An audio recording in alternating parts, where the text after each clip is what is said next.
అందరికీ జై శ్రీరామ్ అండి. జై శ్రీరామ్.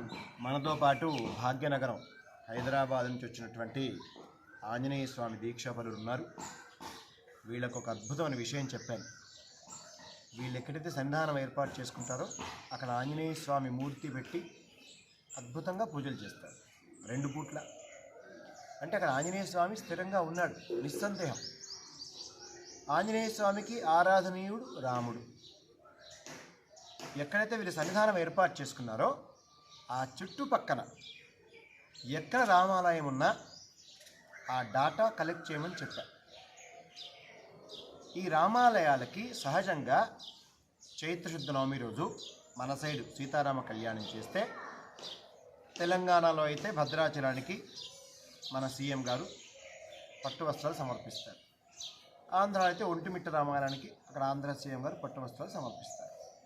అనేక గ్రామాలున్న దేవాలయాలకి ఆయా కమిటీ చైర్మన్లు లేదు భారీగా డొనేషన్ ఇచ్చిన వాళ్ళు, అలాంటి వాళ్ళు ఆ గ్రామ స్థాయిలో పెద్దలు పట్టు వస్త్రాలు సమర్పిస్తారు. ఇవన్నీ బాగానే ఉంది, చాలా మంచిది.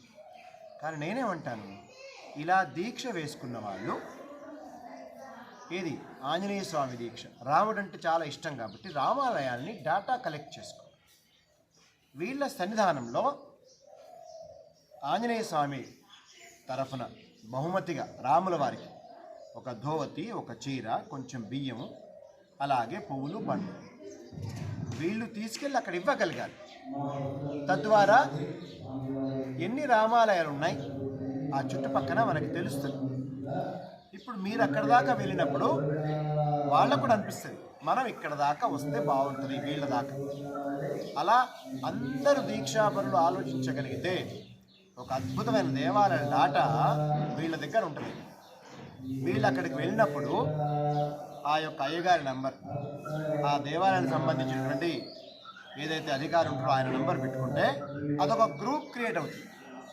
అప్పుడు ఏ దేవాలయానికి ఎక్కడ ప్రాబ్లం ఉన్నా సరే సమాచారం అందరికీ చేరే అవకాశం ఉంటుంది. స్పందించడానికి సంస్థతో పని లేదండి, నువ్వు భక్తుడుగా ఉంటే చాలు.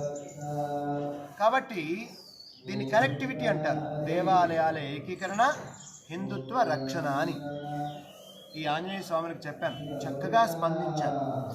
వెంటనే రామాలయాల యొక్క డాటా సేకరిస్తామని స్పష్టంగా చెప్పడం జరిగింది. చాలా సంతోషంగా ఉంది. ఇది మనకి